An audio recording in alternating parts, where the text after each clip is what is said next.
maagang inventaryo at turnover sa mga ari-arian at dokumento ng barangay na papaloob sa Memorandum Circular 2026-21 na inilabas ng Department of Interior and Local Government.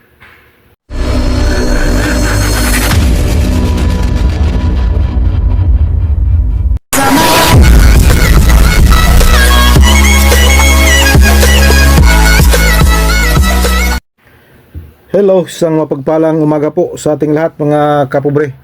Araw ng Huwebes ngayon mga kapobre. Panibagong araw, panibagong biyaya, panibagong pag-asa, panibagong lakas, and of course panibagong vlog mga kapobre. For today's vlog ay pag-usapan natin itong Memorandum Circular na inilabas ng Department of Interior and Local Government. Ito po ang Memorandum Circular 2026-21 na naglalayong maagang pag-turnover ng mga ari-arian at dokumento ng mga barangay. Alinsunod ito sa nalalapit na barangay at SK election sa November 2, 2026. Layon ng department na ma-turnover ng maayos at kumpleto pagkatapos ng halalan. So, panoorin natin ang balitang to mga kapobre. Agang inventory at turnover ng mga ari-arian at dokumento sa mga barangay at SK sa buong bansa ipinag-utos ng DILG. Bakit? Alamin natin kay Val Gonzalez sa Rich My Val. Good morning. Good morning, Kuya Angel. 7 buwan bago ang barangay at SK elections ay pinagutos na ng Department of the Interior and Local Government ang inventaryo at preparasyon para sa turnover ng mga barangay at sangguniang kabataan sa buong bansa. Batay sa Memorandum Circular 2026-21 inaatasan ang lahat ng opisyal na i-account ng buo ang mga ari-arian, financial records, dokumento at salaping pananagutan bago maupo mga bagong halal na opisyal sa Nobyembre.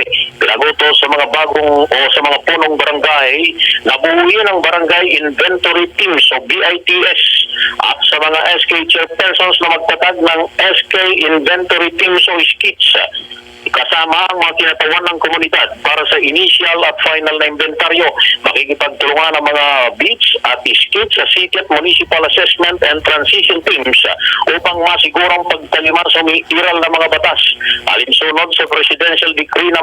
1445, Local Government Code of 1991 at SK Reform Act of 2015. Dahil dito ay nagbabala ang DILG ng pagkabikong magsauli ng kumpleto at tapat na mga pag-aari ng pamahalaan ay mauwi sa administratibo at legal na pananagutan. So yan po ang kautusan ng Department of Interior and Local Government.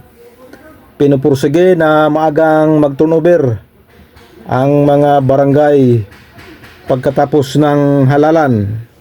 Dahil totoo naman po, pagkatapos ng halalan, lalo na yung mga incumbent na barangay chairman na matatalo ay wala nang pakiyong iba.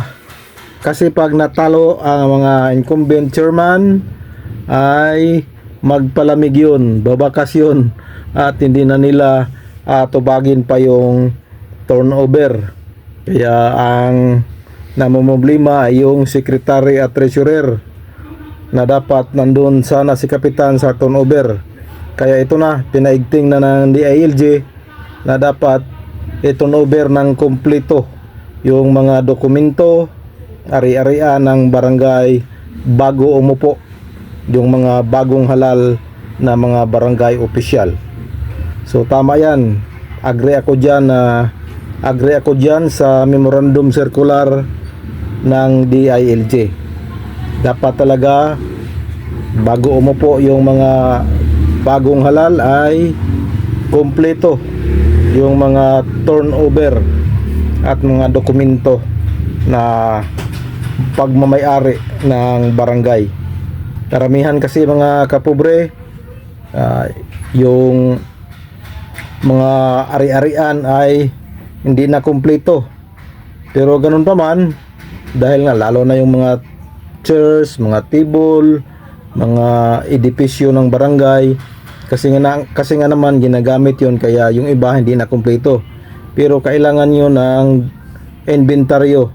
Dapat malaman kung bakit kulang or anong mga dahilan para smooth yung transition, mga kapobre. So yan po, tama yan ginagawa ng Department of Interior and Local Government. At pagkatandaan natin, mga kapobre, 6 na buwan na lang mag-i-eleksyon na sa November 2, 2026. Good luck mga aspirant and incumbent. Yan lang muna ang ating update ngayon, mga kapobre. This is your Cap John Official. Please subscribe, like and share. Please support. Bye bye and God bless.